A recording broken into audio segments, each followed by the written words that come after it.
La fuente de la vida. Un viaje a través de los siglos y la historia de la humanidad.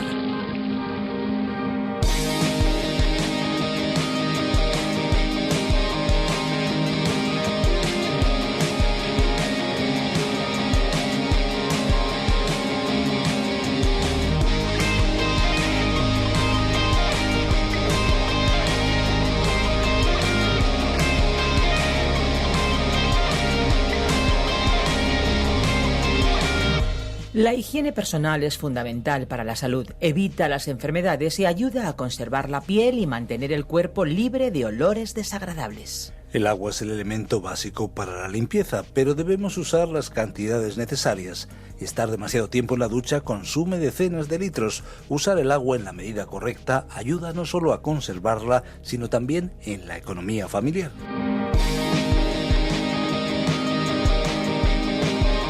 Amigos queridos, ¿qué tal? ¿Cómo están? Estamos nosotros aquí una vez con este programa La Fuente de la Vida, un espacio en el que nos acercamos a la Biblia, el libro más vendido de la historia, y lo hacemos para conocer los detalles de cada uno de sus capítulos. Soy Esperanza Suárez y aquí estoy encantada de poder estar con ustedes los próximos minutos.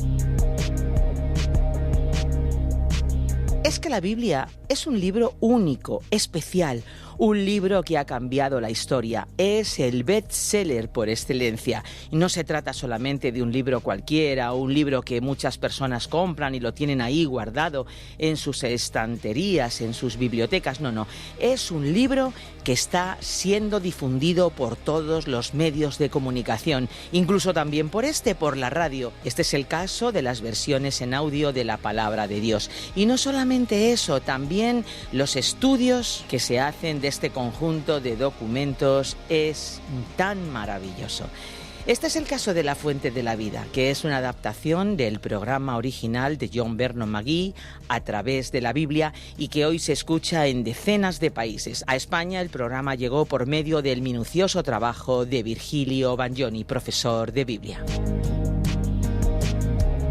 Solemos querer tener todo bajo control para saber exactamente los momentos en los que han de pasar las cosas. En algunas ocasiones podemos tener alguna idea de lo que va a ocurrir cuando alguien nos lo explica anticipadamente. Podemos entonces prepararnos para las adversidades o bien tranquilizarnos sabiendo que algo bueno nos está esperando. Aquel que era, que es y que vendrá sabe todas las cosas y podemos descansar en él. Hoy escucharemos más de la vida de Jesucristo a través de una nueva lección de nuestro viaje por la Biblia a través de la Biblia, de este programa La Fuente de la Vida, y será a cargo una vez más de Virgilio Bagnoni. Seguimos en el libro de Mateo. ¿Y en qué capítulo, Esperanza? Pues estamos en los últimos versículos del capítulo 11 y en los primeros del capítulo 12. Acompáñenos. La Fuente de la Vida. Hoy consideraremos Mateo capítulo 11, versículo 7, hasta el capítulo 12, versículo 2. Nuestro programa anterior terminaba con Juan el Bautista en la prisión, enviando a 2 de sus discípulos a Jesús para preguntarle lo siguiente: ¿eres tú el que había de venir o esperaremos a otro? Él tenía motivos para suponer que el rey ocuparía su trono en aquellos días, pero sus pensamientos se debatían entre la confusión y las dudas a causa de la demora en el establecimiento del reino. Jesús le había respondido citando al profeta Isaías, demostrando que él tenía las credenciales que el Antiguo Testamento afirmaba que el Mesías tendría. El Señor continuó hablando y con sus palabras Jesús honró a Juan el Bautista. Leamos los versículos 7 al 10. Mientras ellos se marchaban, Jesús comenzó a hablar a las multitudes acerca de Juan. ¿Qué salisteis a ver en el desierto? ¿Una caña sacudida por el viento? Mas, ¿qué salisteis a ver? ¿Un hombre vestido con ropas finas? Mirad, los que usan ropas finas están en los palacios de los reyes. Pero, ¿qué salisteis a ver? ¿A un profeta? Sí, os digo, y uno que es más que un profeta. Este es de quien está escrito: He aquí yo envío mi mensajero delante de tu faz, quien preparará tu camino delante de ti.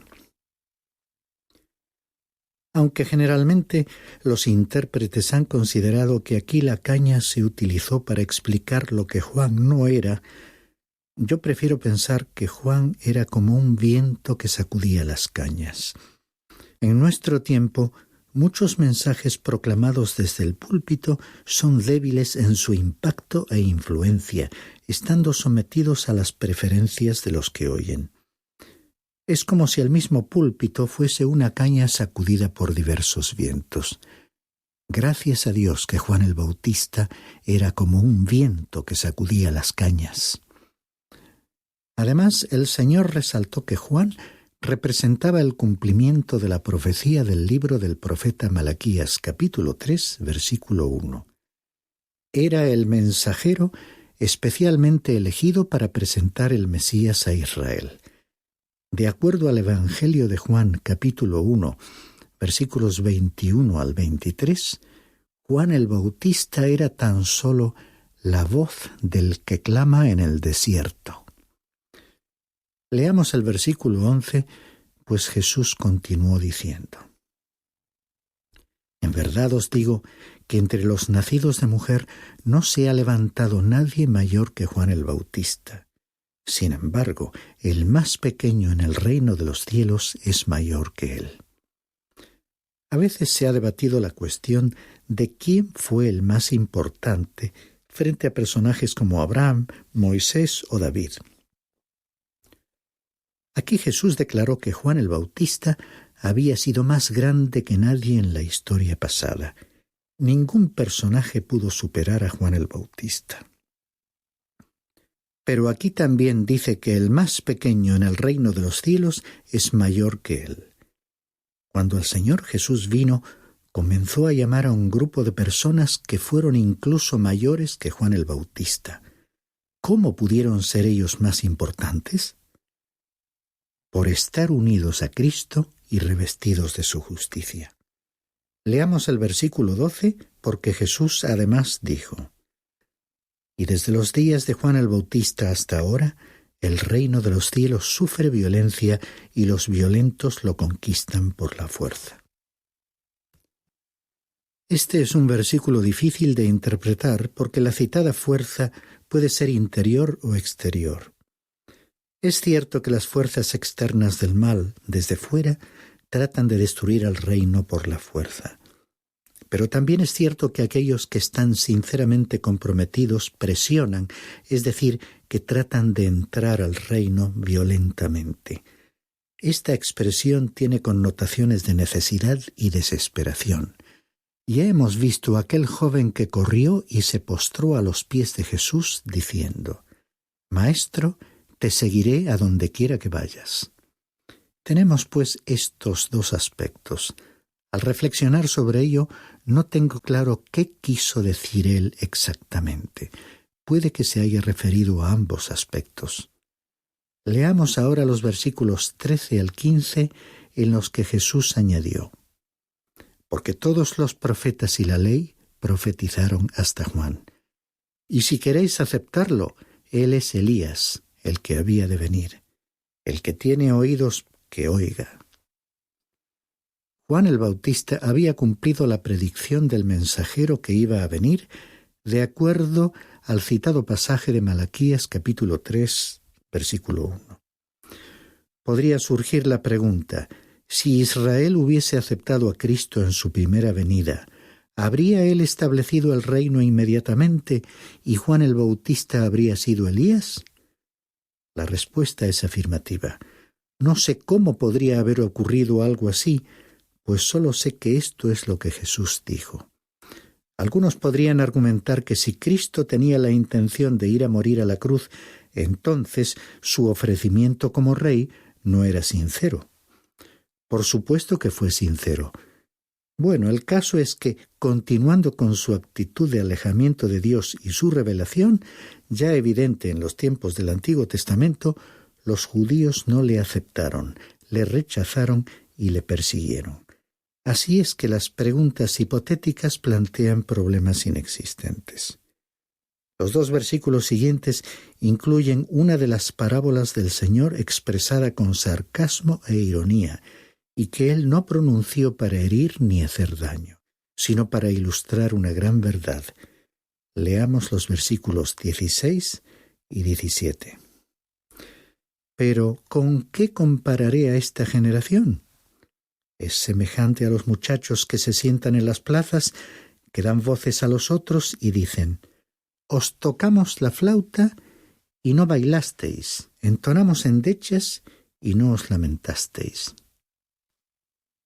Aquí tenemos la imagen de muchachos que son como niños mimados, que se encaprichan, van de un comportamiento extremo a otro y nada les complace.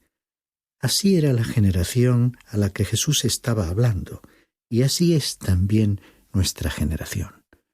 Continuemos leyendo los versículos 18 y 19. Porque vino Juan, que no comía ni bebía, y dicen: «Tiene un demonio». Vino el Hijo del Hombre, que come y bebe, y dicen: «Mirad, un hombre glotón y bebedor de vino, amigo de recaudadores de impuestos y de pecadores». Pero la sabiduría se justifica por sus hechos. Juan era austero y severo, y aquellas personas no se sintieron cómodas con él. Sin embargo, Jesús tenía una actitud amistosa y bondadosa. ¿Y qué dijeron de él? Que era glotón y demasiado amigo de los pecadores.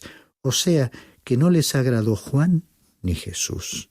Y esto sucede también en la actualidad, pues hay personas a quienes nada ni nadie puede complacer.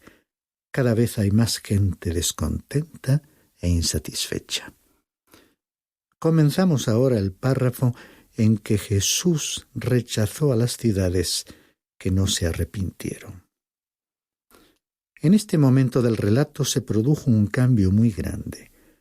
Recordemos que como rey, Jesús había enunciado sus principios éticos y presentó sus credenciales realizando milagros, predicando que el reino de los cielos se había acercado, pero su pueblo le rechazó.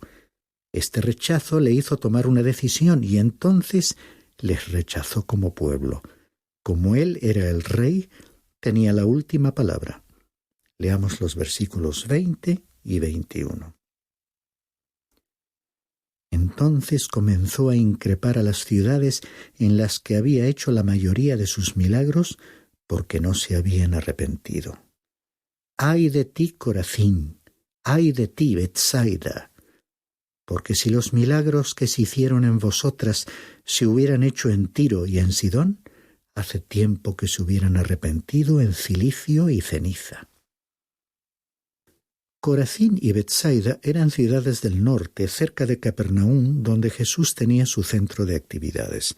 En esa zona, él había realizado muchos milagros, pero fue rechazado y en consecuencia pronunció palabras de juicio sobre ellos. El versículo 22 continúa diciendo: «Por eso os digo que en el día del juicio será más tolerable el castigo para Tiro y Sidón que para vosotras». El resplandor de la luz crea responsabilidad. El Señor nunca realizó actividades ni fijó su residencia en Tiro o en Sidón, pero pasó mucho tiempo en la zona de Corazín y Betsaida. Teniendo en cuenta la luz que sus habitantes habían recibido, les consideró responsables. Yo creo que habrá diversos grados de castigo, así como de recompensa, cuando llegue el momento del juicio de Dios. Incluso en nuestra época hay muchas personas que han tenido la gran oportunidad de recibir a Cristo en sus vidas, pero le han vuelto la espalda. Sin entrar en muchos detalles, debo decir que ignoro qué actitud tendrá Dios con aquella persona que vive en una pequeña y remota isla, que nunca ha escuchado el Evangelio y que persiste en inclinarse ante sus ídolos para adorarlos. También desconozco qué va a hacer Dios con aquella persona que todos los domingos asiste a la iglesia, escucha el Evangelio y no hace nada al respecto. Pasemos ahora a los versículos 23 y 24, donde Jesús habló de Capernaum, su centro de actividades. «Y tú, Capernaum, ¿Acaso serás elevada hasta los cielos? Hasta el Hades descenderás. Porque si los milagros que se hicieron en ti se hubieran hecho en Sodoma, ésta hubiera permanecido hasta hoy. Sin embargo, os digo que en el día del juicio será más tolerable el castigo para la tierra de Sodoma que para ti. ¡Qué privilegio el de aquella ciudad al tener allí Jesús su centro de operaciones! Pero sus habitantes le rechazaron. El Señor estaba diciendo que si la malvada ciudad de Sodoma hubiese sido testigo de los milagros que realizó en Capernaum, sus habitantes se habrían apartado de su maldad y no habrían merecido el juicio que cayó sobre ellos. Llama la atención ver a alguien tan manso como Jesús pronunciar tan duras palabras. Estaba hablando como un juez y como un rey. Debiéramos prestar atención a este lenguaje enérgico en el que llegó a afirmar que aunque Sodoma y Gomorra fueron lugares de una depravación atroz, para ellos será más tolerable el juicio que para las ciudades que escucharon el mensaje de Jesús y lo rechazaron. Leamos el párrafo que se encuentra entre los versículos 25 y 27. En aquel tiempo, hablando Jesús, dijo: Te alabo, Padre, Señor del cielo y de la tierra, porque ocultaste estas cosas a sabios e inteligentes y las revelaste a los niños. Sí, Padre, porque así fue de tu agrado. Todas las cosas me han sido entregadas por mi Padre, y nadie conoce al Hijo sino el Padre, ni nadie conoce al Padre sino el Hijo y a aquel a quien el Hijo se lo quiera revelar. La frase Señor del cielo nos recuerda el pasaje de Génesis capítulo 14, versículo 19, donde Dios fue llamado por este nombre. Él es Señor del cielo y de la tierra. Muchos sabios nunca acaban de aprender esta verdad, aunque muchos niños la comprenden. Si predicamos de manera que los niños entiendan lo que estamos diciendo, podemos estar casi seguros de que las personas mayores también lo comprenderán. Solo que a veces sucede que los niños lo comprenden y los adultos no lo captan. Las últimas palabras de este párrafo constituyen otra forma de expresar la declaración del Evangelio de Juan, capítulo 14, versículo 6, cuando Jesús dijo: Nadie viene al Padre sino por mí. Leamos los versículos de la última sección de este capítulo, en la que Jesús extendió una nueva invitación a los individuos. Este párrafo nos muestra una ruptura definida y un cambio en el mensaje del Señor. Hasta ese momento, el Señor había proclamado el siguiente mensaje: Arrepentíos, porque el reino de los cielos se ha acercado. Él había presentado sus credenciales y fue rechazado como Mesías. Estas ciudades que hemos mencionado le volvieron la espalda y así lo haría también Jerusalén. El Señor entonces adoptó la misma actitud con la nación de Israel y ya no les presentó el reino. Él se encaminaba hacia la cruz y su invitación comenzó a dirigirse a los individuos. Escuchemos sus palabras en los versículos 28 al 30. Venid a mí todos los que estáis cansados y cargados, y yo os haré descansar. Tomad mi yugo sobre vosotros y aprended de mí, que soy manso y humilde de corazón, y hallaréis descanso para vuestras almas, porque mi yugo es fácil y mi carga ligera. Este lenguaje presenta un contraste con el expresado anteriormente en este capítulo. Es como salir de una tempestad y entrar en el ambiente cálido de un día de primavera. Es como pasar de la tormenta a la calma apacible, y como salir de las tinieblas y entrar en la luz. Este fue un nuevo mensaje de Jesús, quien se apartó de la nación en un sentido colectivo para dirigirse al individuo. ya no proclamaba el anuncio nacional de un reino, sino una invitación personal para encontrar el descanso de la salvación. Cuando él habló de los que estaban cargados, se estaba refiriendo a estar agobiados por el pecado. La misma figura había sido utilizada por el profeta Isaías en su primer capítulo, versículo 4. ¡Ay, nación pecadora! Pueblo cargado de iniquidad, generación de malvados, han abandonado al Señor, se han apartado de Él. Y también encontramos la misma imagen en el Salmo 38, versículo 4, que dice: mis iniquidades, como pesada carga, pesan mucho para mí. Estimado oyente, el pecado es demasiado pesado como para que lo lleves. El único lugar en el mundo donde puedes dejar tu carga es en la cruz de Cristo.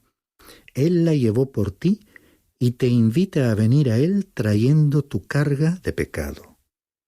Él puede perdonarte porque en la cruz llevó la carga de tu pecado. Esta invitación del Señor para los que estaban muy cansados y cargados, ofreciendo descanso, se refiere a la salvación del pecador por medio de Jesucristo. Y la siguiente declaración: tomad mi yugo sobre vosotros y hallaréis descanso para vuestras almas, se refiere al proceso de santificación en el que el creyente va haciendo realidad en su vida la santidad de Dios. Hay un descanso que Jesús da y que es el descanso de la redención. Hay también un descanso que el creyente experimenta que le llega a través de un compromiso y consagración a Cristo. Cuando te hayas comprometido con Cristo, ya no tendrás que preocuparte por ser reconocido por los demás, ni tendrás que maniobrar para ocupar un determinado lugar o posición. Cuando estés unido a Cristo por ese yugo, Él te colocará exactamente donde Él quiera que estés, y que será el mejor lugar para ti. Llegamos ahora al capítulo 12 del Evangelio según Mateo, y solamente leeremos los versículos 1 y 2. Este capítulo trata el tema del conflicto y ruptura total de Jesús con los líderes religiosos. La tendencia o dirección en el curso de los acontecimientos continúa en este capítulo. Si no se percibe esta dinámica, no se entiende correctamente el mensaje del libro. Mateo no trató de redactar una biografía de Jesús ni pretendió registrar los eventos en su orden cronológico. Presentó a Cristo como rey. Él nació rey y expuso lo que hemos llamado el Sermón del Monte, que era la ética del reino, el manifiesto del rey. Demostró que tenía poder en los milagros que realizó y envió a sus discípulos a proclamar su mensaje. La reacción de los habitantes de aquella región fue de rechazo, por lo que el rey había pronunciado un mensaje de juicio sobre aquellas ciudades. Entonces estalló un conflicto público entre el Señor Jesús y los líderes religiosos de aquella época, especialmente con los fariseos, quienes al principio parecieron tener una actitud amistosa, pero luego rompieron con él por la cuestión del día sábado. Este conflicto surgió en dos lugares, fuera, en el campo, y luego nuevamente en la sinagoga. Leamos los versículos 1 y 2 del párrafo en que Jesús afirmó ser el Señor del sábado. Por aquel tiempo Jesús pasó por entre los sembrados en el día de reposo. Sus discípulos tuvieron hambre y empezaron a arrancar espigas y a comer. Y cuando lo vieron los fariseos le dijeron: «Mira, tus discípulos hacen lo que no es lícito hacer en el día del reposo». Antes de entrar en la discusión sobre el sábado, que ha durado hasta nuestros días, diremos que la razón por la que los discípulos estaban arrancando las espigas y comiendo los granos era que tenían hambre por estar siguiendo a Jesús. Recordemos que en el capítulo 11 y el versículo 20, Él había dicho que las zorras tenían madrigueras y las aves del cielo nidos, pero el Hijo del Hombre no tenía dónde reclinar su cabeza. Esto nos recuerda otra vez la pobreza que soportó nuestro Señor. Le veremos defender la conducta de los discípulos. En ese momento comenzó la ruptura con los líderes religiosos, cuyo desarrollo consideraremos en nuestro próximo programa.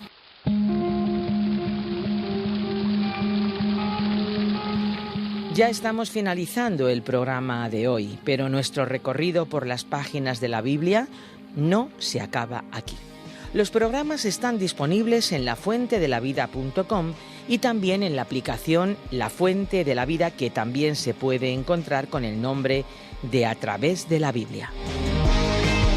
Amigos, si ustedes hoy quieren contactar con nosotros, tenemos unos números habilitados para que puedan hacerlo, para que nos llamen, para que nos dejen en el WhatsApp sus mensajes de texto o quizás sus mensajes de voz. Tomen nota, nuestro número fijo es el 91 422 05 24, 91 422 05 24 y nuestro número de WhatsApp es el 601 20 32 65, 601 20 32 65. Pero eso sí, recuerden que si nos llaman desde fuera de España, deben pulsar el prefijo más 34. Y si desean enviarnos un email, lo pueden hacer a info@radioencuentro.net. info@radioencuentro.net. Y ya nos vamos, ya vamos a cerrar nuestros micrófonos, pero antes hay algo muy especial que quiero recordarles. Hay una fuente de agua viva que nunca se agota. Beba de ella. Espero que te haya gustado este episodio de La Fuente de la Vida. Por favor, no te olvides de suscribirte al canal. Hasta la próxima. Este ha sido un programa de Radio Transmundial producido por Radio Encuentro, Radio Cadena de Vida.